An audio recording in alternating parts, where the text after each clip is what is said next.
আমি কুড়াল শাক বানাচ্ছি সকাল সকাল, কে কে খাবার জলদি চলে আসা। আমি কুড়াল শাক ভাজি করবো। আমার ছানা বলছে নাই নাই নাই নাই করছে।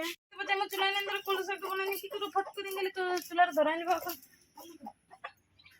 ইসালা আগুন ধরাবো বলছে, মাছিস দেখতে পাচ্ছি মাছিসটা নাই কে গেলে ঘর দেখে আমি মাছিসটা নিয়ে আসবো।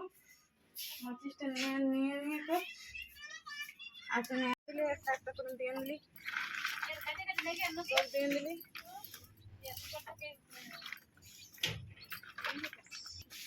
দেখো এখন 2-3 মিনিট মতন বানিয়ে নেবে, তবে আমার এখন হদা দাদা উঠকে নেবে। তেরি আগুন ধরা তখন দেখছি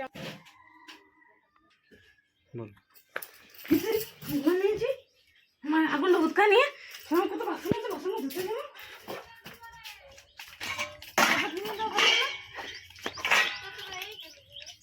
করে। বাসনটা ধুয়ে আনলি, বাসনটা ধুয়ে করে তো রাখিয়ে নিব। এত রাখিয়ে নিয়ে বাসনটা সব করে বসাই নিব। বাসনটা ধুয়ে করে আসেন দেখছি আগুনটা ধরে নিয়েছে, তখন টপ করে ভাতটা বসান দিলে চলো মুধবো, মুধে নিয়ে নাস্তাটা করে নেবো।